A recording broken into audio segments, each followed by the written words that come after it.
jaz sem Urška, prihajam iz Primorske, sem najstarejša od 4 otrok, imam 3 mlajše brate, po poklicu pa sem pravnica. Bila sem povabljena, da danes govorim o molitvi in o svojem odnosu z Bogom. In kdor me pozna, ve, da rada govorim o Bogu, zato ker je on življenje. In ker si res želim, da bi tudi drugi lahko videli to lepoto in da bi lahko skupaj gledali to lepoto.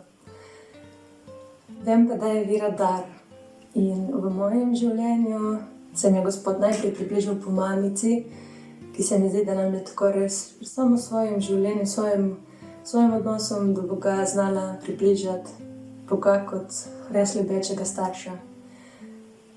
In se spomnim, kako mi je enkrat, tako zaskrbljeno gledala v našo prihodnost, ko ni vedela, kako bo naše poti šle, rekla, da naj nosimo Marijo in Jezusa s sabo, da nas imata res rada.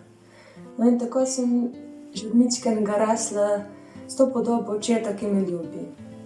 In sem se k njemu najprej zatekala v čisto preprostih otroških željah in prošnjah, ampak tudi če se je s tem začelo, da ta odnos, molitev je odnos. In da to spreminja, tako kot me spremeni pogovor z drugo osebo, hočem ali nočem, on prinese nekaj novega v moje življenje s tem, kar pove, in to me spreminja.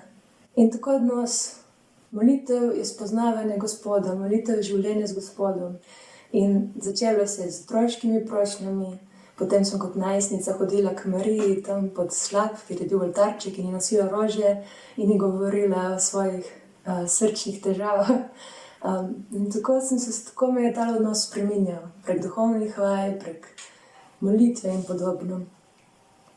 In ta odnos bi lahko primerjala odnosu fanta in dekleta, kako se začne z enim takim razkrivim spogledovanjem, s kratkimi besedami, s priložnostmi, srečanji in raste preko rednih srečanj, preko skupne hoje do zakona, ko dva živita skupaj. In tako je ta odnos z Bogom, ni več samo odnos za vikend, ampak je moj vsakdan, ki živiva skupaj.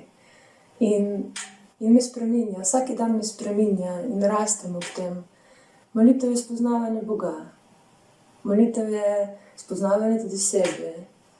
In zadnje čase, oziroma tako zadnja leta, Boga spoznavam vedno bolj tudi po sami Božji besedi, ker res Božja beseda je njegova beseda. Tam si ne samo zmišljujem, kaj mi Bog odgovarja v glavi, ampak mu lahko dam priložnost, da ga slišim.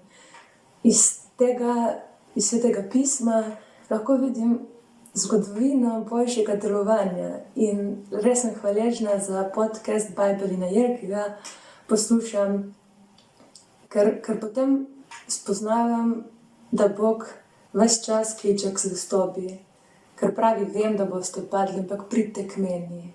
Ne iskati drugje življenje, pridite k meni, jaz vas imam rad. Karkoli boste naredili, samo pridite k meni, pejte z mano, ker z mano lahko, drugje pa ne morete. In res je to v njem je življenje. In tako se učim ene zvestobe, res ga rabim dolgokrat prositi odpuščanja, ker pač skozi padam, sem grešnik in brez njegovega usmiljenja ne bi šlo, ampak ta zvestoba je taka milost, da lahko samo prihajam k njemu tudi, ko je to res težko si vzeti čas, ampak on da nekaj novega, vsakič da nekaj novega, kar me spremeni in res zaupam, ko pravi, da naj pridemo k njemu in da bo on rešil stvari in da nas ima res rad. Da smo njegovi ljubljeni otroci, njegovi ljubljeni sinovi in njegove ljubljene hčere.